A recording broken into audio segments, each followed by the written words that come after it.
بہت سے لوگ تجارت کرتے ہیں، اپنے مال کو دوسرے کو دیتے ہیں تجارت کرنے کے لیے، لیکن انہیں یہ پتہ نہیں ہوتا کہ اسلامی نقطہ نظر سے اس تجارت کا نام کیا ہے، اور وہ شک و شبہے میں مبتلا رہتے ہیں آیا یہ جائز ہے یا ناجائز ہے۔ وہ ہے آپ نے کسی کو پیسہ دیا اور وہ کمپنی یا کوئی شخص آپ کے پیسے کو استعمال کر کے اس سے تجارت کرتا ہے اور نفع تقسیم کرتا ہے۔ سعودی عرب کی لجنۃ الدائمہ والافتاء فتویٰ کمیٹی نے 7337 پر یہ فتویٰ نقل کیا ہے کہ مزاربت میں شراکت کا معنی یہ ہوتا ہے کہ کسی شخص کو نفع کے مشترک اور معلوم حصے میں، جیسے چوتھائی حصہ ہے یا جو بھی کوئی حصہ ہے، اسے شریک بنا کر تجارت کے لیے متعین مال دینا۔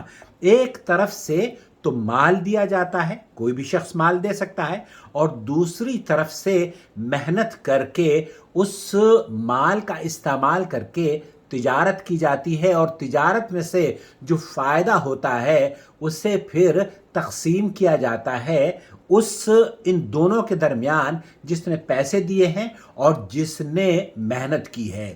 دوستو، بھائیوں اور بہنوں، آپ کی تجارت مبارک ہے۔